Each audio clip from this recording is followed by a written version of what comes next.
Avis vascular centre మన దేశంలోనే the best varicose vein hospital.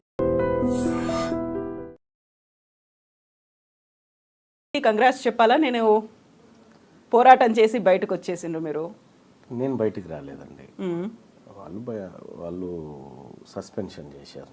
కాకపోతే అలాంటి పరిస్థితిని క్రియేట్ చేసింది మీరే కదా. అంటే ఎట్లా అండి, నాకు అర్థం కాలేదు. పరిస్థితిని నేను క్రియేట్ చేయలేదండి. వాళ్ళు ఒక దురహంకారాన్ని ఆ విధంగా ప్రదర్శించారు. ఇక్కడ తీన్మార్ మల్లన్న విషయానికి వస్తే ఒకలా, మిగతా వాళ్ళ విషయానికి వస్తే మరోలా ఉండదు కదండి. కాంగ్రెస్ పార్టీకి ఒక కాన్స్టిట్యూషన్ ఉందండి.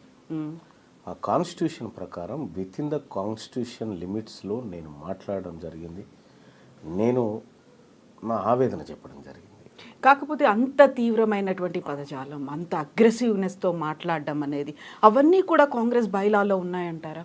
అంటే ఒక విషయం ఏంటంటే, కాంగ్రెస్ పార్టీ బైలాలో ప్రభుత్వ నిర్ణయాన్ని వ్యతిరేకించకూడదు అని ఎక్కడ లేదు. ఫస్ట్ ఆఫ్ ఆల్ మా నాయకుడు రాహుల్ గాంధీ గారు కాంగ్రెస్ పార్టీ తీసుకొచ్చినటువంటి ఆర్డినెన్స్ని 2011 సంవత్సరంలో మన్మోహన్ సింగ్ తీసుకొచ్చినటువంటి ఆర్డినెన్స్ను మీడియా వేదిక మీదుగా చింపి అవతల వారేసాడు. ప్రభుత్వ నిర్ణయాన్ని ఆయన. ఇక్కడ నేను చేసింది ప్రభుత్వ నిర్ణయాన్ని. అంటే ఇక్కడ ఒక క్యాస్ట్ సెన్సస్ చేసి క్యాస్ట్ సెన్సస్ని తప్పుల తడకగా నిర్లక్ష్యంగా చేసి దాన్ని అద్భుతమైన డాక్యుమెంట్గా చిత్రీకరించాలనుకున్నప్పుడు చదువుకున్నోడిగా, ఆ పేద వర్గాల నుంచి వచ్చినటువంటి బిడ్డగా జరిగిన తప్పొప్పులను తెర మీద చూపిస్తూ సరిదిద్దుకునే అవకాశం ఉందని చెప్పిన, కానీ ఇది అద్భుతమైన డాక్యుమెంట్ అని చెప్పి ప్రజల్ని మభ్యపెడుతున్నప్పుడు దాంట్లో వాస్తవాలు బయటపెట్టి చింపి అవతల మారేసినాం. కాకపోతే మీకు ఒక యాంపుల్ టైం అనేది 90 రోజుల పాటు కులగణన జరుగుతుంది అనుకున్నప్పుడు యాక్సెస్ లేదా, ఎక్కడ లోపాలు జరుగుతున్నాయి, ఎక్కడ తప్పు ఉంది, ఇది ఎందుకు మిస్ అవుతున్నారు, దీన్ని చేయాలి కదా అనే యాక్సెస్ అక్కడ పొన్నం ప్రభాకర్ గారు ఉన్నారు, ఆ తర్వాత అధికారులు ఉన్నారు. వాళ్ళని ఎందుకు కలవలేకపోయారు ముందే? అంటే నేను కలిశానా లేదా అనేది మీకు తెలియదు కదా. నేను ఏకంగా ముఖ్యమంత్రి గారిని కలిసినాను. ముఖ్యమంత్రి గారిని కలిసి క్యాస్ట్ సెన్సస్ విషయంలో ఎట్లా చేయాలి, ఏం కథ, మనం ఏ విధంగా ముందుకు పోవాలనేటువంటి వివరాలన్నీ కూడా ఆయనకు చెప్పడం. కాంగ్రెస్ పార్టీ తన మేనిఫెస్టోలో రాహుల్ గాంధీ ఆలోచన మేర క్యాస్ట్ సెన్సస్ చేస్తామని మేనిఫెస్టోలో పెట్టినప్పుడు కేవలం ఆ వర్డ్ కోసం కాంగ్రెస్ పార్టీలో జాయిన్ అయిన తర్వాత కాంగ్రెస్ పార్టీ ఇంప్లిమెంట్ చేస్తుందని, ఇది ప్రజలకు మంచి చేస్తామని చెప్పినప్పుడు రాష్ట్ర ప్రభుత్వం దాన్ని టేక్ ఓవర్ చేసి క్యాస్ట్ సెన్సస్ అని చేపట్టింది. రాష్ట్ర ప్రభుత్వం అనౌన్స్ చేసినప్పుడు తీన్మార్ మల్లన్న తన వేదికల మీద ప్రజలారా ఇందులో విస్తృతంగా పాల్గొనండి, కుల సంఘాలు అన్ని ఇందులో భాగస్వామ్యం కావాలి, కాంగ్రెస్ పార్టీ కార్యకర్తలారా ఎమ్యునరేటర్ వస్తే వాళ్ళని వాళ్ళ ఇళ్లలోకి తీసుకుపోయి వాళ్ళకి సహకారం అందించండి అనేటువంటి విస్తృత ప్రచారాన్ని కల్పించడంలో నా వంతు పాత్ర ఉంది. అది పార్టీ నిర్ణయాన్ని విజయవంతం చేయడం కోసం చేసినటువంటి కార్యక్రమం. వన్స్ ఫిబ్రవరి 2 తారీఖు రోజు ఈ క్యాస్ట్ సెన్సస్కి సంబంధించినటువంటి వివరాలను రాష్ట్ర ప్రభుత్వం బయటపెట్టింది. బయటపెట్టినటువంటి పరిస్థితుల్లో ఇందులో ఉన్నటువంటి ఎప్పుడైతే డాటా బయటకు వస్తుందో అప్పుడే దాంట్లో ఉన్నటువంటి సత్యాలు అసత్యాలన్నీ బయటకు వస్తాయి. Data can speak only. నోటి మాటగా మనం ఎన్ని అనుకున్నా వేరు. కానీ అప్పటి వరకు క్యాస్ట్ సెన్సస్ని పకడ్బందీగా చేయాలని పదే పదే ప్రజల్ని రిక్వెస్ట్ చేసినటువంటి తీన్మార్ మల్లన్న డాటా వచ్చిన తర్వాత అందులో జరిగినటువంటి లోపాలను ఎత్తి చూపారు. మనం ఒక విషయాన్ని గమనిస్తే 2011లో యూపీఏ గవర్నమెంట్ చేపట్టినటువంటి సెన్సెస్లో తెలంగాణ ప్రాంతంలో ఉన్నటువంటి ముస్లింల జనాభా 44 లక్షల మంది అని చూపించింది. 2025లో ఇదే కాంగ్రెస్ పార్టీ నిర్ణయం మేరకు రాష్ట్ర ప్రభుత్వం చేపట్టిన క్యాస్ట్ సెన్సెస్లో సేమ్ ముస్లింల జనాభా 44 లక్షలు, ఇంకా మీదికెళ్ళి ఒక 5,000 తగ్గిపోయాయి. ఇక్కడ కేసీఆర్ సర్వే అని కూడా కాదు, ఆ రోజు మనం చేసిన సర్వే, ఈరోజు మనం చేసిన సర్వే ఈ లోపాన్ని ఎత్తి చూపించడం జరిగింది. 2011లో చేసిన సెన్సెస్లో తెలంగాణ రాష్ట్రంలో కుటుంబాల సంఖ్య 83.40 లక్షలు. ఇవాళ ముఖ్యమంత్రి గారు ప్రెస్ మీట్లో చెప్పింది తెలంగాణ రాష్ట్రంలో 1,15,00,000 గృహాలున్నాయి, అందులో 1,12,00,000 గృహాల సర్వే మేము చేసినాం, ఇంకొక 3 లక్షల గృహాల సర్వే జరగాల్సింది అది 3.91 అనేటువంటి ఒక మాట చెప్తున్నా. సో 83లో 11లో 83 లక్షలు, ఇప్పుడు 1,15,00,000. వీటి మధ్యలో ఉన్న గ్యాప్ 32 లక్షలు. అంటే 2011 నుంచి 2025 వరకు 32 లక్షల గృహాలు పెరిగినాయి. 32 లక్షల అంటే అప్పుడు 83 లక్షలు ఉన్నప్పుడు 3,50,00,000 మంది జనాభా. ఇప్పుడు అదనంగా 32 లక్షల గృహాలు యాడ్ అయిన తర్వాత ఒక్క గృహం నుంచి ఒక్కరినే తీసుకు ఈ 3,50,00,000కు ఈ 32 లక్షలు యాడ్ అయితే కనీసం 3,82,00,000 జనాభానన్నా ఉండాలి మన లెక్కల ప్రకారం. అది లేకపోగా కేవలం తెలంగాణ జనాభా 3,70,00,000 అని చెప్పి రాష్ట్ర ప్రభుత్వం చెప్తా ఉంది. ఇంకొక 16 లక్షల మందిని మేము ఎమ్యునరేట్ చేయలేకపోయినాము అనేటువంటి మాట రాష్ట్ర ప్రభుత్వం చెప్పింది. మానుకోట విలేజ్లో ఎంతమంది ఉన్నారనేది పూర్తిగా లెక్క చేస్తే ఎంతమంది ఉన్నారనేది తెలుస్తుంది. సగం చేసి ఇంకా 16 లక్షల మంది మిగిలిపోయారు. ఈ 16 లక్షలు అనేటువంటి మాట నీకు ఎట్లా తెలిసింది? ఫస్ట్ నీకు చేస్తే కదా తెలిసేది. 16 లక్షల మంది మిగిలిపోయినారనేటువంటి మాట మీకెట్లా తెలిసింది? ఇదొక అంశం. మళ్ళొక అంశం తీసుకుంటే తెలంగాణ రాష్ట్రంలో కేసీఆర్ నిర్వహించినటువంటి సమగ్ర కుటుంబ సర్వే అది ఎక్కడ అథెంటిక్ కాదని మీరు చెప్పినారు. ఇక్కడ క్లియర్గా 44 లక్షల మంది ఉన్నటువంటి మన సెన్సెస్లోనే 44 లక్షలు ఉన్న ముస్లింలు ఇప్పుడు కూడా 44 లక్షలే ఉండి 5,000 మంది అందులో చనిపోయినారు. కొత్తగా ముస్లింలకు ఒక్కరు పుట్టలే.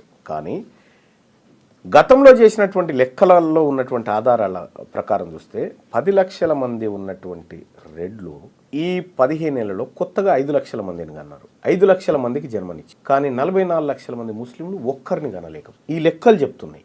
ఇటువంటి అసమగ్రమైనటువంటి సర్వే నిర్వహించి ఏ వర్గాల ప్రజలను మీరు తక్కువ చేసి చూపించాలనుకుంటా ఉన్నారు? తెలంగాణ రాష్ట్రంలో ఉన్నటువంటి 6.98% అప్పర్ క్యాస్ట్ ఉందని ఖుద్దు అప్పటి ముఖ్యమంత్రి కేసీఆర్ గారు చెప్పినటువంటి లెక్కల ప్రకారం ఇంతమందే ఉన్నారని చెప్పిన తర్వాత 6.98% ఉన్నటువంటి వాళ్లకు 10% ఈడబ్ల్యూఎస్ ఎట్లా అమలు చేస్తావు అనేటువంటి క్వశ్చన్ రేజ్ అయినటువంటి పరిస్థితిలో అప్పర్ క్యాస్ట్ జనాభాని ఎక్కువ చేసి చూపించడానికి ఈ క్యాస్ట్ సెన్సస్ను వాడుకున్నాం. ఇక్కడ క్యాస్ట్ సెన్సస్ జరగాలని పేద వర్గాలన్నీ కోరుకున్నాయి. అసలు క్యాస్ట్ సెన్సస్లో పాల్గొనని వర్గాలు ఏమన్నా ఉన్నాయంటే అప్పర్ క్యాస్ట్. క్యాస్ట్ సెన్సస్లో పాల్గొనని వాళ్ళ సంఖ్య పెరిగింది, పాల్గొన్న వాళ్ళ సంఖ్య తగ్గిపోయింది. సో ఇవన్నీ చూసిన తర్వాత ఇవన్నిటిని పరిశీలిస్తున్నటువంటి ధర్మిల ఇది సమగ్రమైన సర్వే అని ఎట్లా అంటాం? అందుకోసం చింపేసినాం దాన్ని. ఇప్పుడు తీన్మార్ మల్లన్న ఇంత కూల్గా ఇంత డీటెయిల్డ్గా లెక్కలతో సహా మాట్లాడుతున్నారు. అదే పబ్లిక్లో ఉన్నప్పుడు అంత ఊపుతో మాట్లాడడానికి కారణం ఏంటి? అది కూడా అంత పరుష పదజాలం, అంత అగ్రెసివ్గా మాట్లాడడానికి. అప్పుడు కూడా ఇంతే కూల్గా ఇంత నింపాదిగా చెప్పొచ్చు కదా. మీరు TV9లో ఒక దశాబ్దం పాటు యాంకర్గా పనిచేసినారు. ఒక విషాదకరమైన వార్త వచ్చినప్పుడు మీరు చదివే విధానం వేరుంటుంది. ఒక ఆనందకరమైన వార్త వచ్చినప్పుడు మీ చదివే విధానంలో, మీ ఎక్స్ప్రెషన్స్లో, మీ వాయిస్ బేస్లో తేడా వస్తుంది. పబ్లిక్ మీటింగ్లో ప్రజలందరికీ వినబడేలాగా గట్టిగానే మాట్లాడాలి. మీరున్నారు. ఇప్పుడు నేను గట్టిగా అరిచి చెప్పడం వల్ల మీకేమన్నా లాభమా? గట్టిగా మాట్లాడడం వేరు, ఆవేశంగా మాట్లాడడం వేరు, అందులో అంత పరుష పదజాలంతో మాట్లాడడం కూడా వేరు. పరుష పదజాలం గురించి మాట్లాడదాం. కానీ ఇక్కడ కొన్ని వేలాది సమూహం ఒక దగ్గరికి చేరి ఒక ఆవేదనను వెలిబుచ్చుతున్నటువంటి సందర్భంలో అక్కడికి పోయిన వక్తగా నేను అదే ఫ్లోలో మాట్లాడాలి.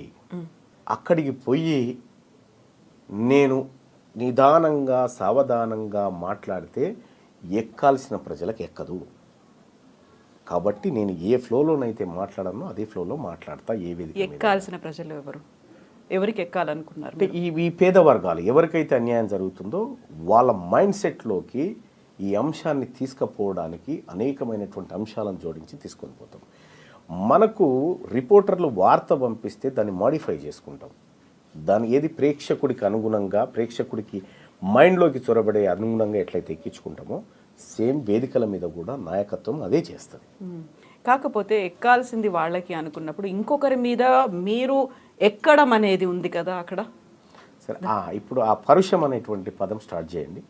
ఎక్కడ, ఏమిటి, ఎలా, ఎందుకంత, ఏది, అది ఏ అంశం గురించి యూజువల్గా కమ్యూనిటీల గురించి మాట్లాడడం కావచ్చు, లేకుంటే ఎవరు ఏం తాగాలి, ఎవరు ఏం తింటున్నారు, వీటన్నిటి గురించి మాట్లాడడానికి కూడా మీరు చెప్పినటువంటి ఈ లెక్కలు చెప్పి దానికి సంబంధించినటువంటి పోరాటమే గతం నుంచి జరుగుతుంది, కొన్ని దశాబ్దాలుగా జరుగుతుంది.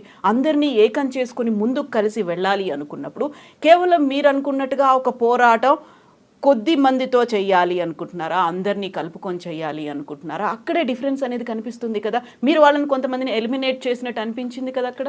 ఇక్కడ ఇప్పుడు తెలంగాణ అసెంబ్లీలో 43 మంది రెడ్లు ఎమ్మెల్యేలు ఉన్నారమ్మా. ఓ 13 మంది వెలమ సామాజిక వర్గానికి సంబంధించినటువంటి వాళ్ళు ఉన్నారు. నిజంగా వాళ్ళు మా అందరినీ కలుపుకపోయిన ఉంటే వాళ్ళు అంతమంది ఉండొద్దు కదా. మమ్మల్ని పక్కకు పెట్టి వాళ్ళు పాలిటిక్స్ చేస్తున్నారు కదా.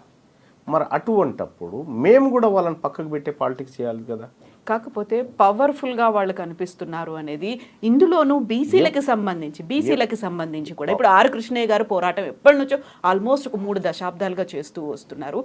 ఆయన ఎంతమందిని చట్టసభలకు పంపించగలిగారు, చేసినటువంటి పోరాటం ఎంత మేరకు ఫలించింది అనేది కూడా కనిపిస్తుంది కదా. ఆర్ కృష్ణయ్య గారు 30 సంవత్సరాలుగా చేసిన పోరాటం ఆయన స్థాయిలో ఆయన చేసుకుంటూ వచ్చాడు.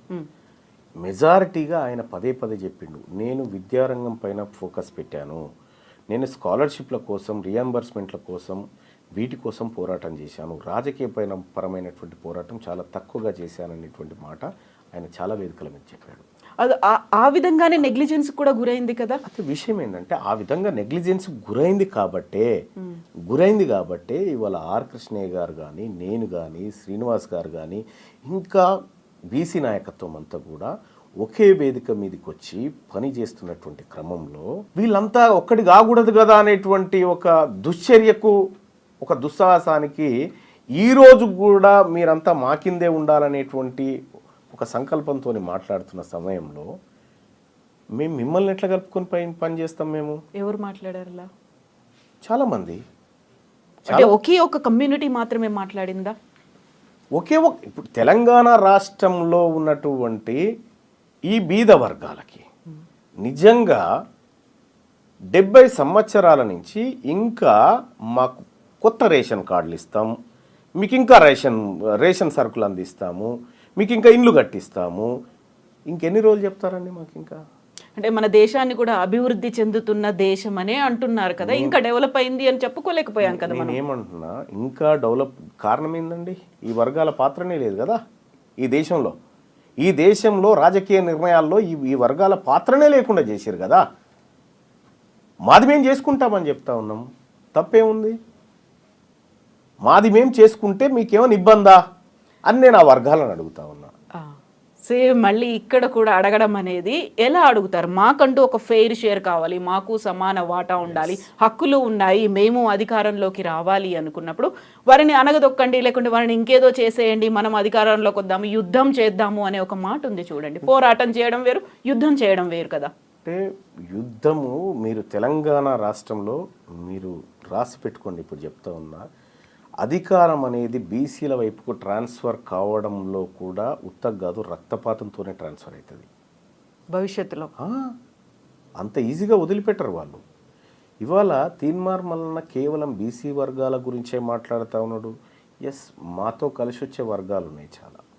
నేను అనేక సార్లు చెప్పిన, ఈ తెలంగాణ రాష్ట్రంలో ఆర్యవైశ్యుల జనాభా కంటే వెలమల జనాభా చాలా తక్కువ. కానీ వాళ్ళ ఇండ్ల నుంచి ఎంతమంది మంత్రులు, ముఖ్యమంత్రులు కాగలుగుతూ ఉన్నారు? వీళ్ళ దగ్గర నుంచి ఎందుకు కాలేకపోతా ఉన్నారు? ఈ రాష్ట్రంలో ఉన్నటువంటి బ్రాహ్మణ జనాభా కంటే వెలమల జనాభా తక్కువ. వాళ్ళకు రావాల్సిన షేర్ ఎందుకు దక్కుతలేదు? ఇప్పుడు ఈ లెక్కలు ఇవన్నీ కూడా పర్ఫెక్ట్గా మీరు చెప్పగలుగుతున్నారు, ఇవన్నీ ఉన్నాయి. కాకుండా మనకు తెలంగాణ ఉద్యమం కావచ్చు, దేశానికి స్వాతంత్ర పోరాటం కావచ్చు, శాంతియుతంగా జరిగింది, ఎక్కడ హింసాత్మకం లేదు, అహింసాయుతంగానే జరిగింది అనుకున్నప్పుడు తెలంగాణ ఉద్యమంలో ఆత్మహత్యలు, ఆత్మాహుతులు ఇలాంటివే వద్దన్న తర్వాత మీరు ఇప్పుడు అన్నమాట రక్తపాతం జరుగుతుంది. ఎందుకని? ఎవరు చేస్తారు? వాళ్ళే సృష్టిస్తారు. ఇది మా వర్గాల నుంచి వచ్చేది కాదు. నిజంగా ఈ తెలంగాణ రాష్ట్రంలో ఈ బీసీ, ఎస్సీ, ఎస్టీ వర్గాలు ఎప్పుడు హింసను కోరుకోరు. ప్రతి పోరాటంలో బలయ్యేది ఈ వర్గాలే. ప్రతి పోరాటంలో సిపాయిల తిరుగుబాటు దగ్గర నుంచి నిన్న మొన్న జరిగినటువంటి తెలంగాణ ఉద్యమం దాకా బలైందంతా వీళ్ళే. మొత్తం ఎంటైర్ తెలంగాణ ఉద్యమంలో కేసీఆర్ కుటుంబం ఇంట్లోంచి ఒక రక్తం సుక్క రాలి ఏం కింద పడలే. మాంసం ముద్దలైపోయిందంతా వీళ్ళు పేదవాళ్ళు. అంటే నేనేం చెప్తా ఉన్నానంటే వాళ్ళు అధికారం కోసం ఈ రక్తాన్ని వాడతారు, అధికారాన్ని ట్రాన్స్ఫర్ చేయాలన్నా ఇదే రక్తాన్ని వాడుతూ ఉంటారు అన్నట్టు. మేము క్లియర్గా చెప్తా ఉన్నాము, ఇది ఎవరు ఆత్మ బలిదానాలు ఇంకొకటి చేసుకునే ఉద్యమం కాదు. ఇది సగర్వంగా హమారా ఇస్సా, హమారా ఇజ్జత్, హమారా హుకూమత్ అని చెప్తా ఉన్నాము. న్యాయబద్ధంగా రావాల్సిన వాటా మీ వాటా మీరు తీసుకోండి, మా వాటా మాకు కావాలి.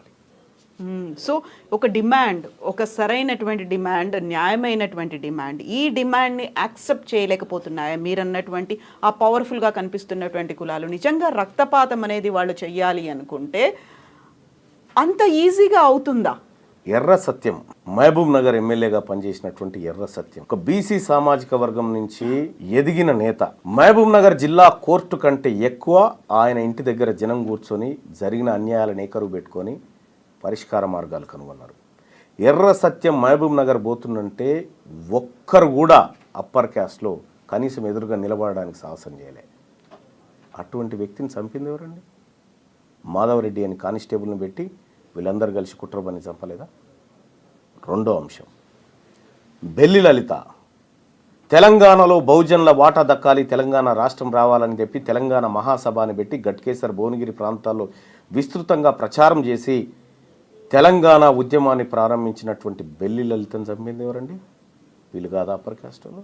కాకపోతే మావోయిస్ట్ బ్యాక్గ్రౌండ్ ఉంది అనేది కూడా వినిపించింది కదా. విషయం ఏంటంటే దానికి ఒక కారణాన్ని వేస్తారంతే, ఒక కారణాన్ని వేస్తారంతే తప్ప కానీ వాస్తవాలు ఏందో ప్రజలకు తెలవాలి. సాంబశివుడు ఉన్నాడు, భువనగిరి నుంచి ఎమ్మెల్యేగా కంటెస్ట్ చేయబోతున్నాడు అనేటువంటి ఒక కుట్ర పన్నే కదా ఆయన హత్య చేసింది. వెనకాల నయీం ఉన్నాడు అని వినిపిస్తుంది కదా. వాళ్ళ వెనకాల నయీం అనేది కదా. నయీం అనేటువంటి వ్యక్తి ఒక రెడ్డి కోసం నయీం అయిండు, ఇంకో రెడ్డి కోసం కథమైండు. అంటే వీళ్ళందరినీ కూడా మారోజు వీరన్న భారత సంయుక్త రాష్ట్రాల సమితి అని పెట్టిండు. అమెరికా ఎట్లయితే సంయుక్త రాష్ట్రాలు ఉన్నాయో, రష్యా ఎట్లయితే సంయుక్త రాష్ట్రాలు ఉన్నాయో, భారతదేశాన్ని కూడా సంయుక్త రాష్ట్రాల సమితి అని పెట్టిండు. బీసీలందరినీ కులం అనేటువంటి కత్తికి రెండో వైపు ఉన్నటువంటి అంచుతోని కుల ఉద్యమాలను నిర్మించుకుంటూ వచ్చాడు. ఆయనను పట్టబగలు ఎత్తుకపోయి చంపింది ఎవరండి? ఇట్లా కొన్ని వందలు చెప్పగలుగుతాం.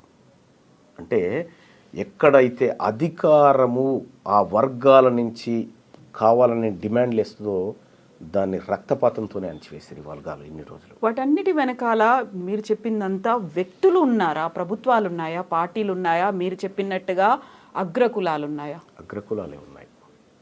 ఏం చేస్తున్నాయి ప్రభుత్వాలు, పోలీసులు? ఆ టైం ప్రభుత్వం ఎవరి చేతిలో ఉంది? ప్రభుత్వాలు మా చేతిలో ఉంటే దాని తమాషా వేరే ఉండేది. ప్రభుత్వాలు మా చేతిలో ఏం లేవే. మేము కేవలం ఓటర్లుగా ఉన్నాం కాబట్టి మేము నిస్సహాయులం. మంత్రివర్గంలో ఉన్నారు, ప్రజాప్రతినిధులుగా ఉన్నారు, వాళ్ళకి వాయిస్ లేదా అందులో? లేదు. అంటే చాలామందికి నాకు ఒక్కరికి దక్కితే చాలు మంత్రి పదవి, వీళ్ళు ఉంటేది పోతేది నాకేంది అనేటువంటి మనస్తత్వం ఉన్నటువంటి వాళ్ళకు మాత్రమే మంత్రి పదవులు ఇవ్వగలుగుతారు. వాళ్ళు పోరాటాలు చేయలేదా? నేనేమంటున్నాను, కొండా లక్ష్మణ్ బాపూజీ గారు ఉన్నారు, ఆయన కూడా మంత్రి పదవి ఇచ్చారు. కానీ మంత్రి పదవిని ఇసిరి అవతల కొట్టి ఈ తెలంగాణ రాష్ట్రం ఏర్పడాలి, ఈ తెలంగాణ రాష్ట్రంలో బీసీల బతుకులు మారాలని కొట్లాడి మంత్రి పదవిని అవతలకి ఇసిరిగొట్టినటువంటి కొండా లక్ష్మణ్ బాపూజీ లాంటి వాళ్ళకి ఇచ్చే దమ్ముందా? బానిసలుగా పడుండేటువంటి వాళ్ళకు మాత్రమే మంత్రి పదవులు ఇచ్చి వాళ్ళ ద్వారా పబ్బం గడుపుకుంటాయి అగ్రవర్ణ ప్రభుత్వాలు. ఇప్పుడున్నటువంటి కాంగ్రెస్ ప్రభుత్వంలో ఉన్నటువంటి బీసీ మంత్రులు కూడా అదే పరిస్థితిలో ఉన్నారా? అదే పరిస్థితిలో ఉన్నారా లేదా అనేది ఇంకొక ఏడాదిలో తేలుతుంది. కులగణన 42% ఇంప్లిమెంటేషన్ విషయంలో వాళ్ళు ఎలాంటి స్టెప్స్ తీసుకుంటారనేది అప్పుడు తెలుస్తుంది వాళ్ళకి. చిత్తశుద్ధి లేదా? చిత్తశుద్ధి ఉండాలని చెప్తా ఉన్నాం. అంటే మీకు కనిపించట్లేదా? కనీసం ఆ అటెంప్ట్ చేశారు, ఇనిషియేషన్ ఉంది. నేనేమంటున్నా, ఇట్లా ప్రభుత్వాల దగ్గర సాగిలపడినటువంటి సందర్భంలో వాళ్ళు మళ్ళీ ప్రజాక్షేత్రంలోకి పోయినప్పుడు వాళ్ళు ఎవరు కూడా గెలవలేదు. అంటే అల్టిమేట్గా ప్రజలు నిన్ను నమ్మాలి, నీ వైపు ఉన్నప్పుడు మాత్రమే నువ్వు ఏ హోదాలో ఉన్నా. నిజంగా ప్రజలు నీ వైపు ఉంటే నీకు మంత్రి పదవి ఉండదు ఫస్ట్. అదేం లాజిక్? అంతే కదా, నువ్వు వాళ్ళ వైపు ఉండాలి. మీ వాయిస్ని అక్కడ ప్రభుత్వంలో వినిపిస్తున్నారు అనేది లేదా? అక్కడ కాదా, జరగట్లేదా? ఎవరు నా వాయిస్నా? మీ అంటే అందరి వాయిస్ ని ఇప్పుడు అంటే ఎవరి కోసం అయితే పోరాడుతున్నారో ప్రతినిధులుగా. ఒకటి ఏంటంటే మంత్రి పదవి అనేది ముఖ్యమంత్రి విశ్వాసం ఉన్నన్ని రోజులు మాత్రమే ఉండగలిగినటువంటి పదవి. ముఖ్యమంత్రికి విశ్వాసంగా ఉండాలంటే బీసీల మాట మాట్లాడితే విశ్వాసంగా ఉంటాడా? పార్టీ తీసుకున్న లైనే అది. పార్టీ తీసుకున్నటువంటి లైన్ నువ్వు ఆల్రెడీ చెడగొట్టి పెట్టినావు. ఇక్కడ తెలీదా అధిష్టానానికి? తెలిసింది కాబట్టి రీసర్వేకి ఆదేశించింది, తెలిసింది కాబట్టి దాని మీద ఒక కమిటీ వేసింది. మీరన్న అవకతవకలు ఇవన్నీ సెట్ అయిపోతాయంటారా దాంతో? రీసర్వే కావచ్చు, కమిటీ కావచ్చు, వీటన్నిటితో కావు. ఏం జరగాలి? బీసీల ప్రభుత్వం రావాలి. బీసీల ప్రభుత్వం నెక్స్ట్ కాబోయే సీఎం బీసీఏ బరాబర్ అవుతాడు అనేది టీపీసీసీ చీఫ్ చెప్తున్నారు. బరాబర్ అవుతాడు, అది కాంగ్రెస్ పార్టీయే చేస్తుంది అనేది. హ్యాపీ. ఇప్పుడున్న రేవంత్ రెడ్డి గారిని ఇక చాలయా, నీ పర్ఫార్మెన్స్ బాగాలేదు, ప్రజల్లో వ్యతిరేకత వచ్చింది, మేము బీసీ ముఖ్యమంత్రిని పెడతామంటే ఇంకా హ్యాపీ కదా. కాకుండా మళ్ళీ ఇంకో కండిషన్, ఈ 5 ఏళ్ల పాటు రేవంత్ రెడ్డి సీఎం ఉంటాడు, నెక్స్ట్ బీసీఏ అవుతాడు, అది కాంగ్రెస్ పార్టీయే చేస్తుంది అనే మాట. అంటే ఇప్పుడు ఒక యుద్ధానికి పోయేటప్పుడు నువ్వు ఓడిపోతాను, ఎవరైనా యుద్ధానికి పోతారా? గెలుస్తామనే పోతాం. సహజంగా పార్టీలు ప్రతిసారి మేము ఎన్నికల్లో గెలవబోతున్నామనే చెప్తాయి, కానీ గెలవరు. అన్ని పార్టీలు గెలవు, ఎవరో ఒకరే గెలుస్తారు. ఇక్కడ వాదానికి పార్టీలకు మధ్య జరుగుతున్నటువంటి యుద్ధం ఇది. ఇటీవల కాలంలో జరిగినటువంటి ఎమ్మెల్సీ ఎన్నికలు కానీ, ఇటీవల కాలంలో జరుగుతున్నటువంటి పరిణామాల నేపథ్యంలో ఇవాళ 5 స్థానాలను కాంగ్రెస్ పార్టీ, 4 స్థానాలు, 1 బీఆర్ఎస్ పార్టీ భర్తీ చేసుకుంటే 3 బీసీలకు ఇవ్వాల్సిన అనివార్యత ఏర్పడ్డది, 1 ఎస్సీ ఎస్టీలకు ఇవ్వాల్సినటువంటి అనివార్యత ఏర్పడ్డది. ఇక్కడ ఎమ్మెల్సీ ఎన్నికల్లో బీసీలకు టికెట్ ఇవ్వాలని చెప్పి మేమందరం కూడా కాంగ్రెస్ పార్టీ చెప్తే మేము బీసీలకు ఇవ్వాము, ఓసీలకు ఇస్తామంటే బీసీలంతా ఓడగొట్టి ఇంటికి పంపించారు. సో ఇవాళ ప్రభుత్వం రాష్ట్రంలో మారుతున్న పరిణామాలకు అనుగుణంగా ప్రభుత్వం పార్టీల విధానాలు కూడా మారుతా ఉన్నాయి. అనివార్యమనే పరిస్థితి. అనివార్యంగానే లేకపోతే ఇప్పుడు ఈ బీసీ వాదము, ఈ ఉద్యమాలు ఇవన్నీ లేకపోతే వీళ్ళకెందుకు ఇస్తారండి? అవి తీసుకుపోవడానికి వేరే వాళ్ళు ఉంటుండే. కానీ ఇలా తప్పనిసరి పరిస్థితుల్లో ఈ వర్గాలకు ఇవ్వాల్సినటువంటి అనివార్యతను ఈ రాష్ట్రంలో క్రియేట్ చేయగలిగినాం. అంటే సాటిస్ఫాక్షన్ ఎక్కడికి లేదు. ఇప్పుడు మండల్లో 40 మంది ఎమ్మెల్సీలు ఉన్నారు. 40 మందిలో 29 మంది అప్పర్ కాస్ట్, 29 మంది ఒక. More videos, subscribe to iDream. Please like, share and subscribe to the channel. Congratulations, iDream. Subscribe to iDream. Subscribe to iDream. So subscribe to iDream Media. iDream కి iDream టీమ్ అందరికి huge congratulations. Please subscribe iDream Media. Please subscribe to iDream. Subscribe iDream. Please subscribe to iDream. iDream అంటే నా కళల ఛానల్ను subscribe చేసుకున్న నోరు తిరుగుతలేదు, మీరైతే గంట గుర్తు కొట్టండి. For more such videos, please subscribe to iDream. Subscribe to iDream. Please subscribe to iDream. Please subscribe iDream Media. Please do subscribe to iDream. Please subscribe to iDream Media. For best entertainment and information, please subscribe iDream.